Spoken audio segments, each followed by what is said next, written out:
আরে আমার বর কি করছে এখানে? এবার আমি কি করি?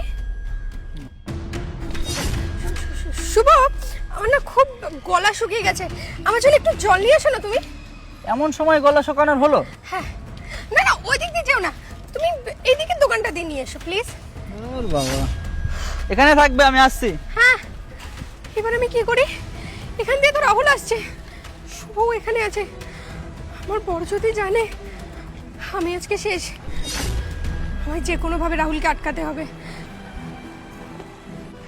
আরে রাহুল, তুমি এখানে কি করছো? আমি এখানে কি করছি মানে? তুমি এখানে কি করছো? আর এখন তো তোমার ঘরে থাকার কথা না? আরে তুমি দেখতে পাচ্ছ না আমি কত সেজেছি? আমি বান্ধবীর বাড়িতে আছি, আমি বললাম না আমি পাইলের বাড়িতে যাবো আজকে, আমি ওর বাড়িতেই যাচ্ছিলাম। আরে কিন্তু পায়েলের বাড়ি তো ওইদিকে, তুমি এখানে কি করছো? আরে তুমি বুঝতেই পারছো না, আমি কি একা যাবো নাকি? আমার সাথে সোনালিও যাবে, আমরা দুজন একসাথে যাব। আর সোনালির বাড়িও এদিকে না, আমি জানি। আমি মিষ্টি কিনবো, তারপর সোনালির বাড়ি যাব, তারপর আমরা দুজন মিলে একসাথে যাব, বুঝতে পারছো? তুমি এদিকে কোথায় যাচ্ছিলে গো? ও আচ্ছা, তুমি সোনালির বাড়ি যাবে তাই তো? আমি ওই দিকটাতেই যাচ্ছি, আমার আসলে একটা ক্লায়েন্ট আসছে, ওর সাথে একটা মিটিং আছে। তুমি চলো, আমি তোমাকে ছেড়ে দেবো। না না, আমি তোমায় বিরক্ত করতে চাই না, আমি একাই চলে যাব। তুমি চলে যাও, আমি ঠিক চলে যাবো।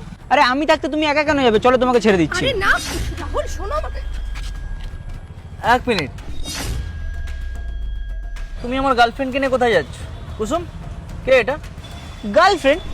কি যাতা বলছে ভাই, তুমি অন্য কারোর সাথে গুলিয়ে ফেলছো। চলো কুসুম। এক মিনিট, অন্য কারোর সাথে গোলাচ্ছি না, ও আমার গার্লফ্রেন্ড কুসুম, ওর জন্য আমি জল আনতে গেছিলাম। এনো। আরে ভাই, তোকে টাচ কেন করলি? একটা রাস্তায় অচেনা মেয়েকে তুই টাচ করে দিবি এরকম ভাবে? তোর সাথে আমি ভালো ব্যবহার করছি না, তুই কেন টাচ করলি? টাচ করলাম মানে?